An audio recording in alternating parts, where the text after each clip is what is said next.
of Karima Baloch?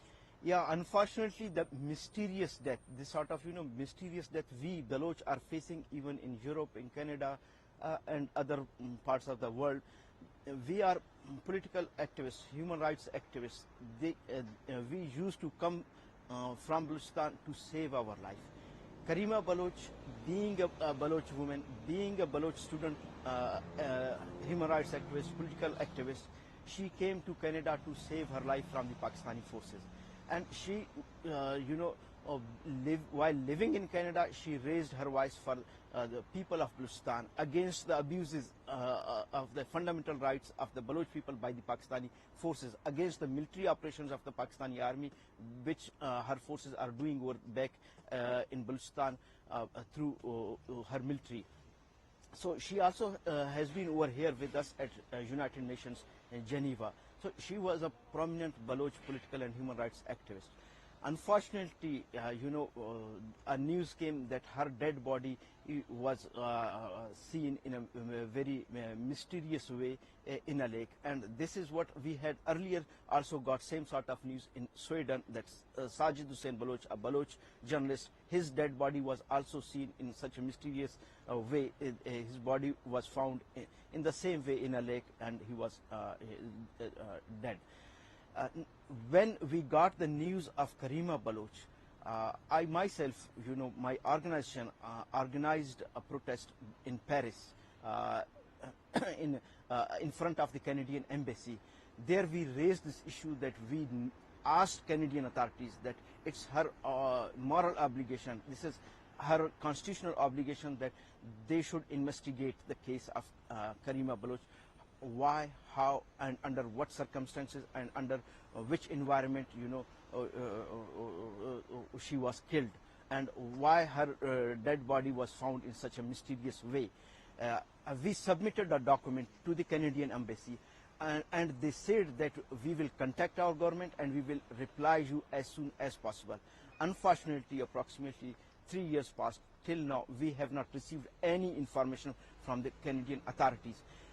When Karima was, eliminated, and after that we saw a statement by the police authorities that there's no, wrongdoing in the case of her death.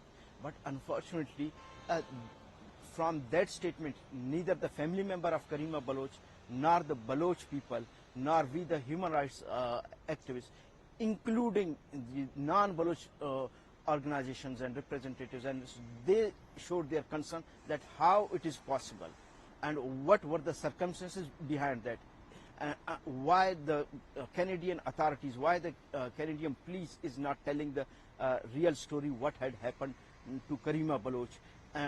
So still we are looking at the Canadian authorities, still we plead to the Canadian authorities, and from this platform, through your organization, I want to send a message to the Canadian authorities, to the Canadian government, and particularly to the Prime Minister of Canada, that we Baloch are looking to your organization, and we are asking you, please do re-investigate the case of Karima Baloch, and whatever facts your organizations, your authorities, your police has, please publish that, and give us under what circumstances she was killed and who were behind that killing. And it's an obvious fact that from her killing, only one state that could be benefited, that is the state of Pakistan.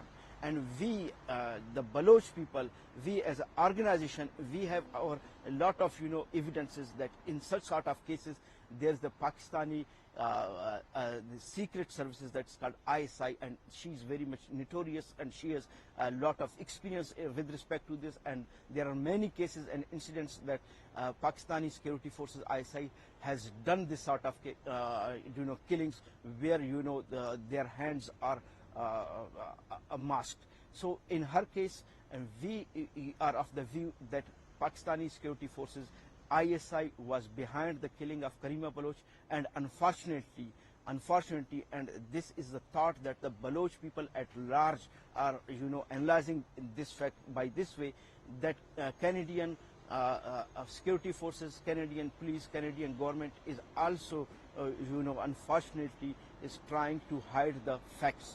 And this is a big crime against humanity, that if any organization, if any authority, and even if any individual is trying to hide the facts of the killing of any human being, and particularly of a woman, and particularly of a human rights activist, so that's a crime against humanity.